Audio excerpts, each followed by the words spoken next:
1904년 영국의 웨일즈라는 지역에서 부흥운동이 일어났습니다. 그 부흥운동의 주역은 에반 로버츠라는 사람입니다.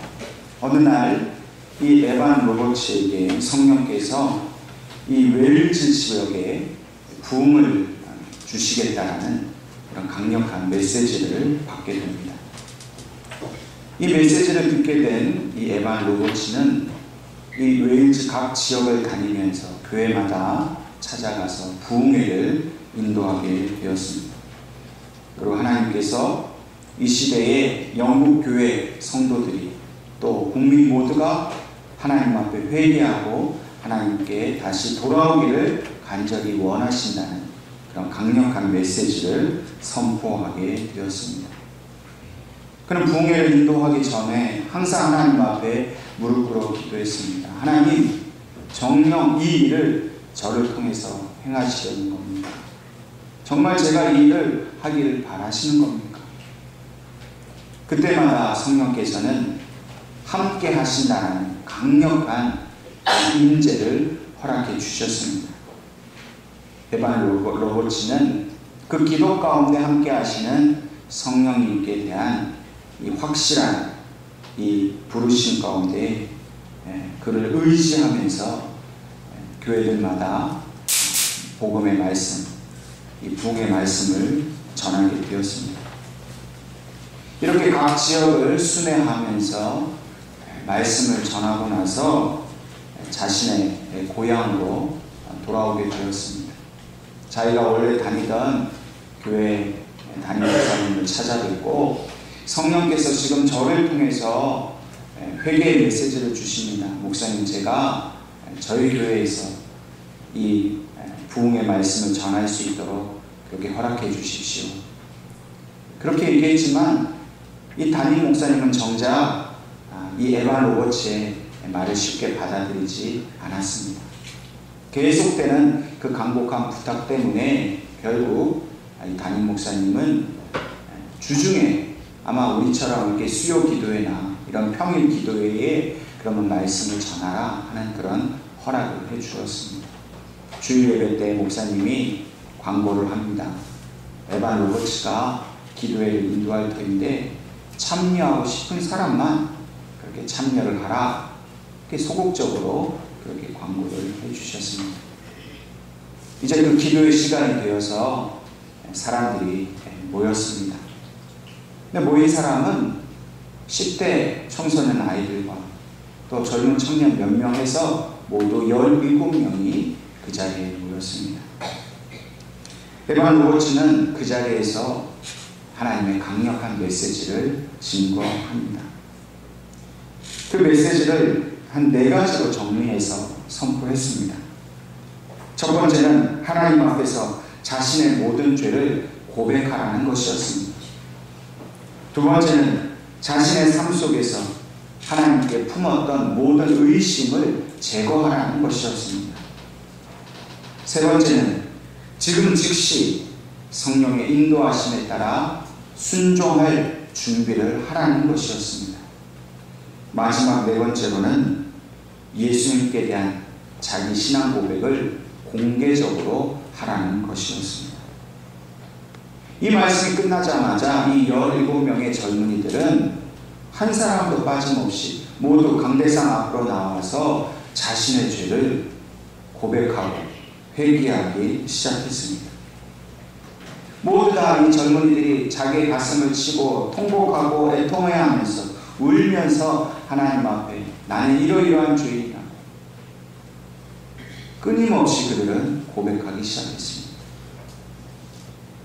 새벽 2시까지 이들의 기도는 쉬지를 않았습니다.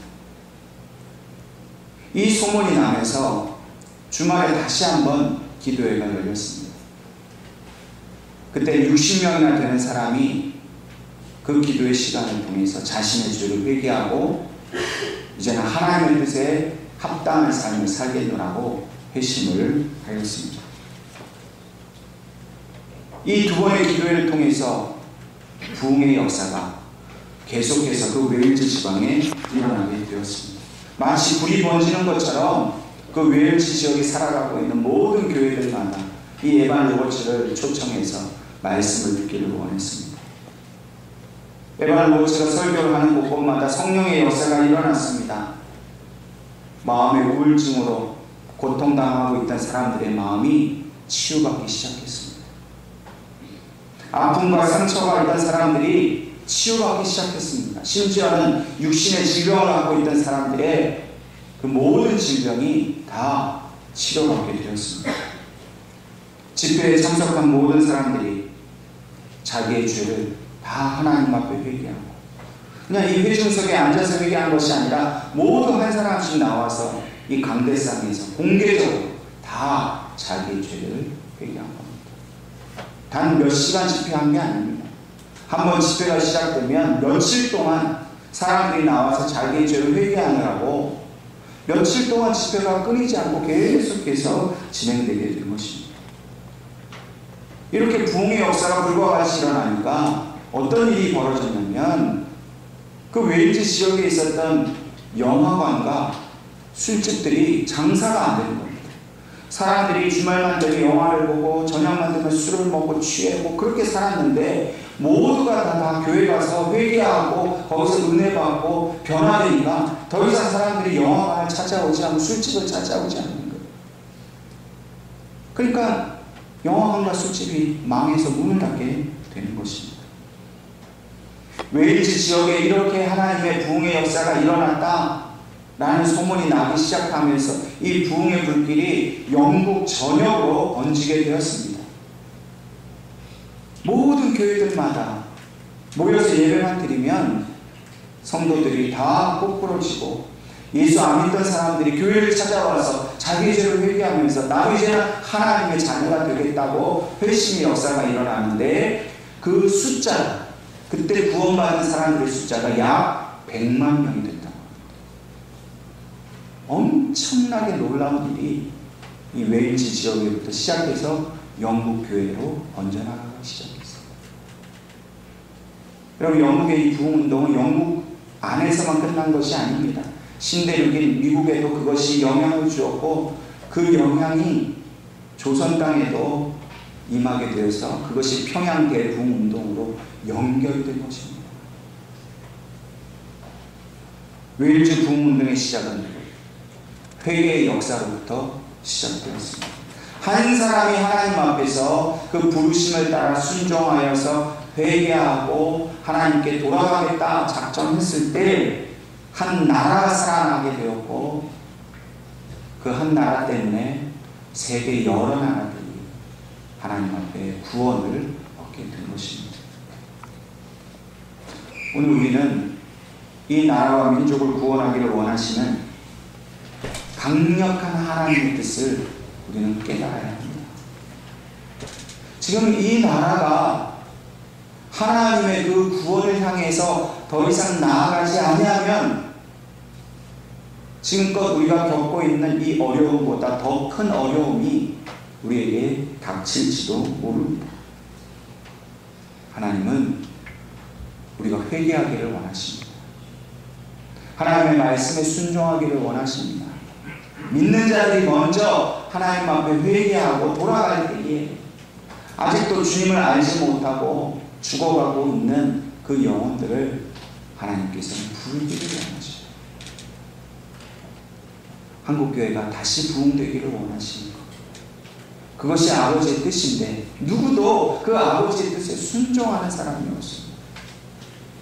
오늘 저와 여러분이 그 옛날 에반 로버츠처럼 하나님의 부르심 앞에 순종함으로 이 민족을 다시 살려내는 이 귀한 하나님의 부흥의 역사에 우리 예언교회 모든 성도들이 동참할 수 있기를 주님의 이름으로 축원합니다. 오늘 본문의 말씀은 하나님 앞에 진실로 무릎 꿇고 기도한 솔로몬의 이야기로 시작하고 있습니다. 솔로몬이 하나님을 너무나 사랑한 나머지 그 아버지 다윗도 이루지 못한 성전 건축을 마침내 하나님 앞에 다 이루었습니다. 감격과 기쁨으로 그 성전을 다 지은 낙성식을 하나님 앞에 드렸습니다. 하나님이 기쁘게 받으셨어요. 솔로몬이 지은 성전을 기쁘게 받으시고 그리고 그에게 나타나셔서 너희가 이곳에 와서 예배를 드릴 때 내가 너희에게 이러이러한 일을 해주겠노라고 약속해 주십니다. 오늘 중요한 사실은 이 백성이 하나님 앞에 잘못하여서 하나님께서 그 백성에게 진노를 내리실 때 하나님이 어떻게 그 진노를 거두실 것인가 하는 구체적인 방법을 오늘 솔로몬과 이 이스라엘 백성들에게 하나님께서 말씀하고 계십니다.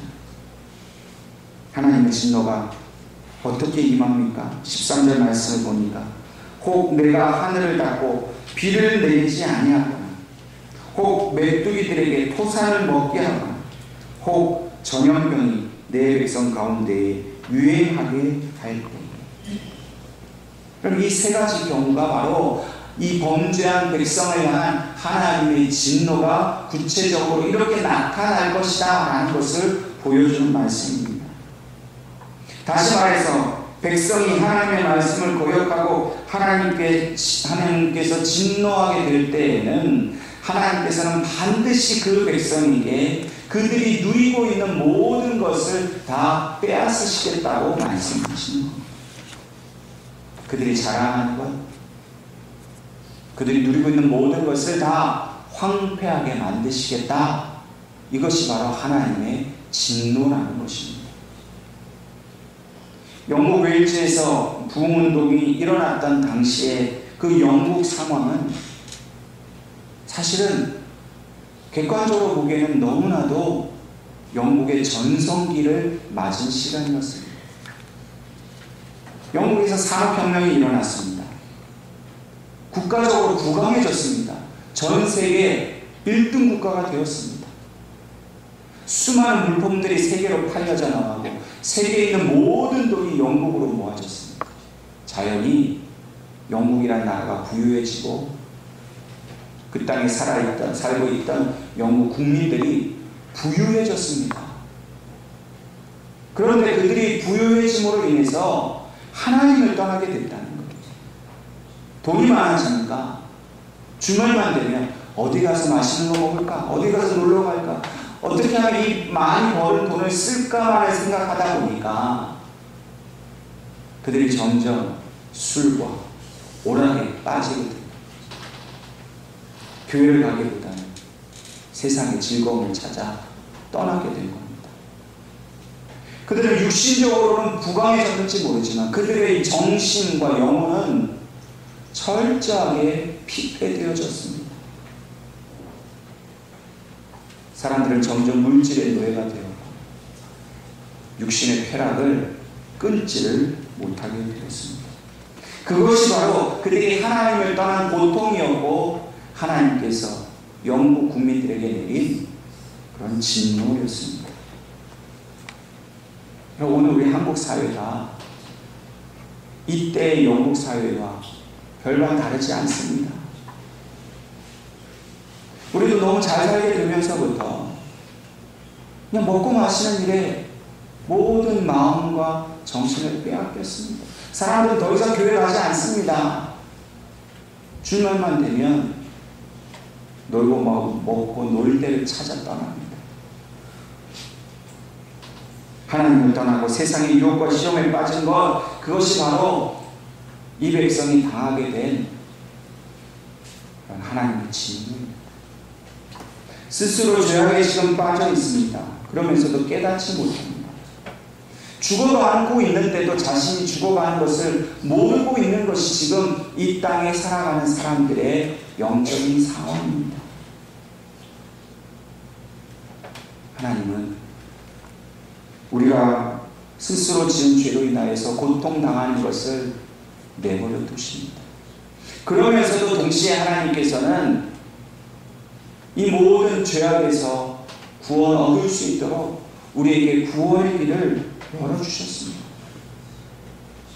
교회를 통해서, 믿는 자들을 통해서, 하나님의 말씀을 통해서 그 말씀에 순종하고 그 길을 따라가는 자들을 통해서 하나님 구원 얻을 수 있도록 하나님은 오늘 우리들을 부르고 계십니다. 오늘 예언교회는요, 하나님의 그 구원의 통로가 되어야 됩니다. 이 기뻐 땅에, 이 땅 대한민국에 하나님 없이 죽어가는 영혼들이 구원 얻을 수 있는 길이, 그 문이 바로 우리 예능교회가 되어야 합니다. 하나님 이 일을 위해서 지금 강력하게 우리 성도들에게 메시지를 주고 계세요. 기도하라고. 이 땅을 위해서 회개하는 기도를 하라고. 회개하지 않으면 결국 하나님 그 땅을 치유하지 않으십니다. 오늘 솔로몬에게 내가 너희들에게 이러한 세 가지 징벌을 내릴 때니, 그러나 너희가 나에 대해서 이렇게 세 가지 일을 하면 내가 너희들을 용서하시겠다고 말씀하십니다. 그 세 가지 중에 첫 번째 일은 그들의 악한 길에서 떠나라 말씀하십니다. 여기서 악하다는 말은 하나님의 율법의 말씀을 어긴 것을 말합니다. 하나님의 율법 말씀 어긴 것이 바로 악한 일입니다. 또한 하나님의 율법의 말씀을 어기고 하나님을 떠남으로 인해서 비도덕적이고 행동하고 사고하게 되고 살아가게 되는 그 모든 것, 그게 바로 악한 일이다. 오늘날 살아가는 세상 사람들 보세요. 하나님이 없으니까 인간성이 실종되었습니다. 그 돈, 먹고 마시는 것. 그러니까 점점 더 악한 길로 가고 있는 것입니다. 특별히 이 악하다는 말 속에는요, 사나운 짐승이라는 뜻도 있습니다. 다시 말해서 악한 길을 떠나라는 것은 그 사나운 짐승을 피해서 떠나가라는 겁니다. 여러분, 독이 잔뜩 오른 짐승을 마주한 적이 있으십니까? 막 미친 듯이 지저대는 큰 개 앞에 한번 서보세요. 얼마나 무섭습니까? 빨리 도망가야 합니다.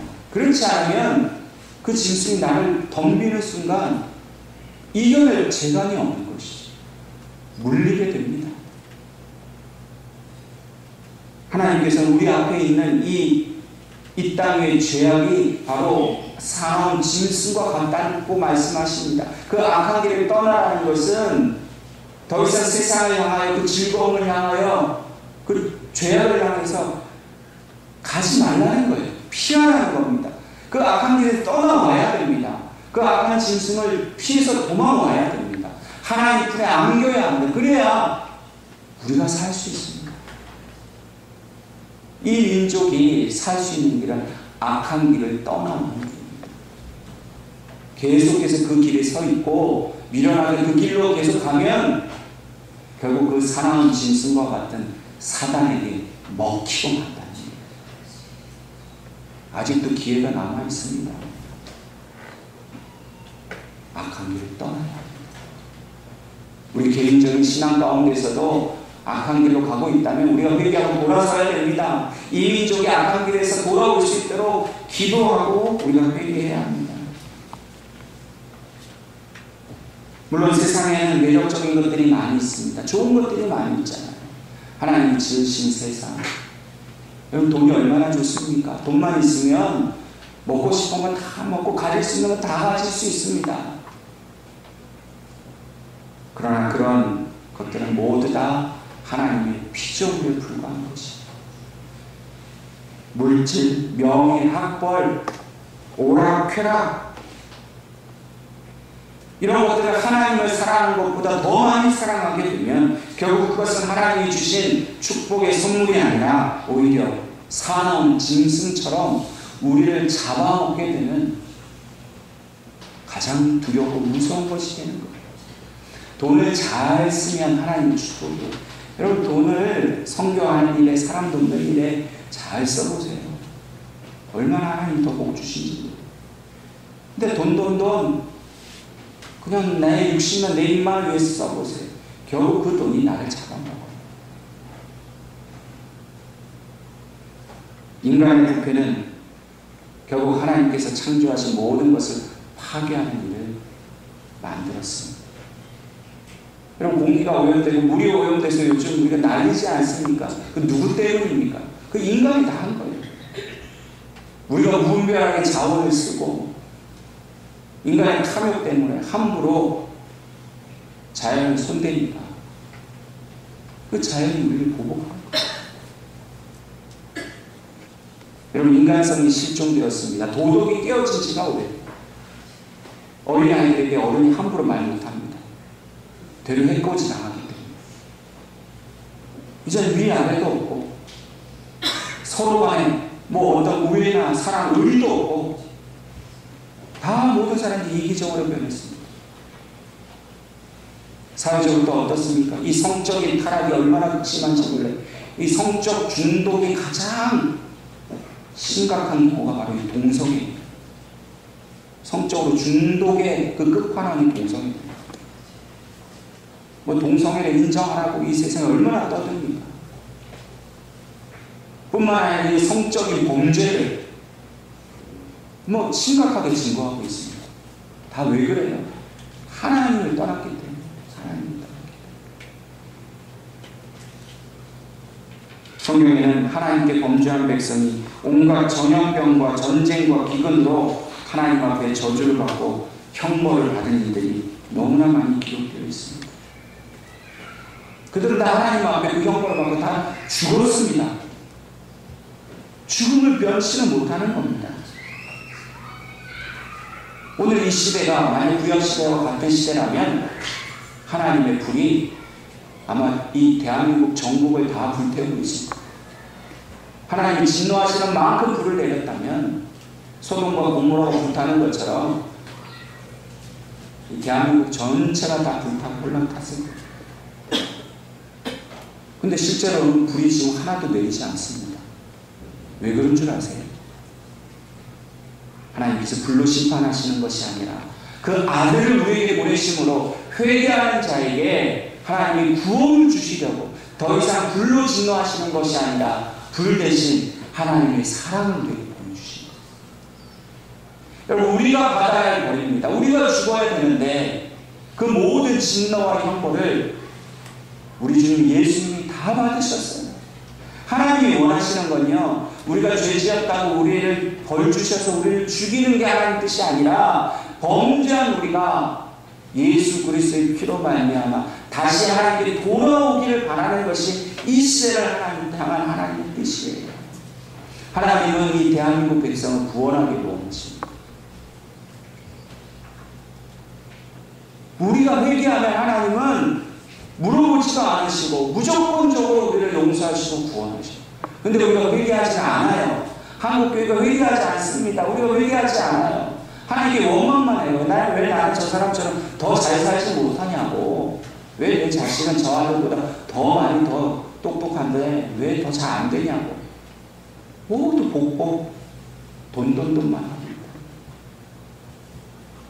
한국교회가 그렇게 하고 있는 한 우리는 다시 하나님 앞에 돌아가기가 너무나 어려워져요. 지금이라도 멈춰야 됩니다. 돌이켜야 됩니다. 하나님께 돌아가야 돼요. 쉬운 길이 있잖아요. 예수님 앞에 나아가기만 하면 됩니다. 그분 앞에서 자기의 죄를 회개하기만 하면 됩니다. 남 저 사람 회개하라 할 필요 없어요. 왜 자꾸 남 탓하십니까? 내가 회개하면 돼요. 우리 공동체가 회개하기 시작하면 됩니다. 웨일즈 지역에서 일어났던 그 통일 자복하는 그 역사가 우리 교회 가운데 일어날 때에 하나님은 이 땅 대한민국을 이제는 고쳐주신다는 거예요. 우리가 하나님께 돌아가야 이 자연도 회복되고요. 우리가 하나님께 돌아가야 깨어진 이 모든 인간관계도 회복됩니다. 다시금 도덕적 질서가 잡히고요. 사람들은 성적인 방종과 타락으로부터 다시 되돌아올 것입니다. 그 일이 일어나기를 하나님은 너무나 원하십니다. 우리의 병들고 상한 모든 것, 깨어진 모든 관계, 이제는 젊은 여인들이 밤거리를 길거리를 나가기 두려운 시대가 되었지만, 그러나 다시금 안전하게 모든 사람들이 밤거리를 다닐 수 있는 그런 날이 오게 하는 유일한 방법은요, 우리가 하나님께 돌아가는 거예요. 여러분, 대한민국의 문제는 정치 문제가 아니에요. 뭐 어떤 경제적 위기, 정치 위기가 아닙니다. 영적 위기예요. 믿음의 위기입니다. 한국교회가 다시 살아나고 이 땅의 복음이 다시 온전히 전해지면 그까지 정치적인 문제, 경제적인 위기는요, 한순간에 벗어요. 전쟁 이후 70년 동안 하나님 그렇게 하시지 않으셨습니까? 우리가 회개하고 교회가 하나님 앞에 부응할 때 하나님이 이 백성을 보호하고 지켜주시지 않았습니까? 우리가 그 은혜를 다 까먹었어요. 잊어버렸어요. 더 이상 교회에는 기도 소리가 사라졌어요. 오늘 저와 여러분이 이 부르심 앞에 순종할 수 있기를 주님의 이름으로 축원합니다. 두 번째로는 하나님께서 우리 스스로를 낮추고 기도하라 말씀하십니다. 이 낮추다라는 말은 더 강한 표현으로 굴복하는 거예요. 여러분, 굴복하는 건요, 여지를 남기지 않는 겁니다. 하나님 앞에 완전히 엎드리는 것을 말해요. 이 낮추다라는 말의 그 원어적 별로의 의미는 새가 그 날개를 접는다라는 뜻입니다. 여러분, 새가 날개를 피는 것은 무엇을 말합니까? 날아오르겠다는 뜻이에요. 날개를 접었다는 건 뭐예요? 나는 날지 않겠다라는 표시입니다. 하나님 앞에서 자기를 낮춘다는 것은 날개를 접고 완전히 자기 의지를 포기하겠다라는 뜻입니다. 여러분, 새에게 있어서요, 날개를 펴고 나는 일은 너무 쉬운 일입니다. 새가 날개를 펴고 날아가는 일은요, 자기를 뽐낼 수 있는 최고의 일이에요. 날개를 펴고 쫙 나를 때 모든 짐승들이 부러워보지 않습니까? 근데 그 자랑스러운 일, 그 뽐낼 수 있는 일, 자기가 제일 잘하는 일, 그 교만함을 접는다. 그게 겸손이고 그게 자신을 낮추는 거예요. 여러분, 돈 있는 사람들 보세요. 자기 돈 있다고 얼마나 자랑합니까? 그 날개를 피고 날아가는 거예요. 나 봐라, 나 돈 있으니까 이렇게 멋있게 살지 않느냐, 날아다니는 거죠. 근데 그 돈 있는 사람이, 그 잘난 사람이 날개를 접고, 하나님, 제가 이룬 것 아무것도 없습니다. 스스로를 낮추고 겸손해지는 것. 그래야 할 때 하나님이 이 땅을 고치시겠다는 거예요. 우리의 교만함을 낮추고 하나님 앞에 철저히 굴복하여 겸손해질 때 하나님이 이 백성을 고치시겠다는 거예요. 여러분, 오늘 한국교회가 얼마나 교만합니까? 한국교회가 세상을 향해서 얼마나 이상한 소리들을 짓거리는지 몰라요. 교회를 건드리면 안 된다는 둥. 별별 희한한 목회자들이 자기가 한국교회를 대표한다 그러면서 그렇게 나서서 말하는 뿐만 아니라 나서지 않아도 우리 스스로가 얼마나 지금 교만해져 있습니까? 여러분, 교회에서 정말로 내야 할 대소리는요, 하나님 앞에 부르짖는 회개 기도 소리밖에 없는 줄로 믿으시기 바랍니다. 근데 교회들마다 가보면요, 네가 잘하니 내가 잘하니 내가 똑똑하다고 싸우고 다투는 소리가 얼마나 큰지 몰라요. 너무너무 요란해요. 하나님 그거 듣기 싫어하셔요. 교회가 계속해서 싸우고 다투는 소리, 너가 잘났다 내가 잘났다 다투는 소리가 나오면 결국 이 땅은 하나님께 치유함을 받지 못합니다. 그 속에 다 죽여야 돼요. 우리 예은교회가 하나님 앞에 은혜를 얻고 하나님께 치유 얻기 위해서는요, 우리 예은교회에 나와야 될 소리는 딱 하나예요. 회개의 통곡의 기도 소리예요. 남 탓하지 마세요. 제발 나 못하라고 자꾸 내 의 드러내지 마세요. 그러면 그럴수록 우리는 더 이상 벗어날 수 없는 죄에 빠질 수밖에 없어요. 이 민족을 도저히 살려낼 길이 없습니다. 나부터 회개.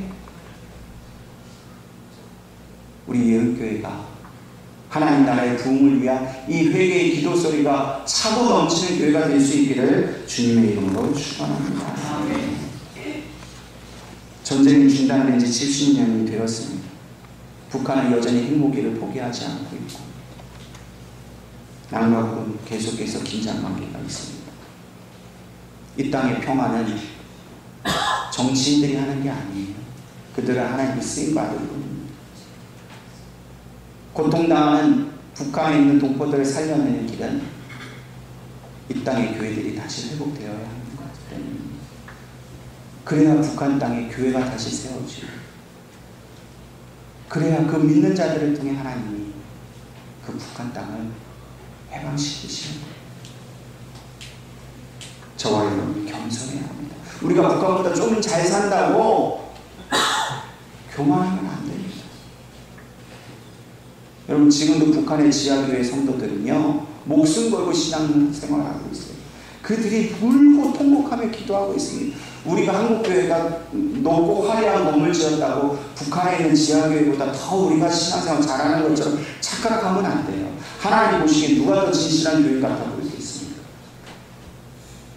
남한 교인들이 아니에요. 목숨 걸고 신앙생활하는 저 북한의 교인들이 하나님 보시기에 더 신실한 교인들이에요. 교만하지 맙시다. 돈 좀 있다고.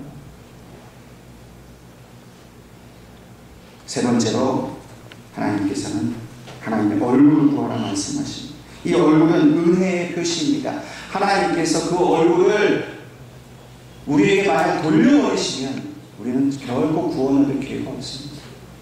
여러분, 오늘 여러분들 교회 오실 때 하나님 보셨죠? 얼마나 맑고 깨끗합니까?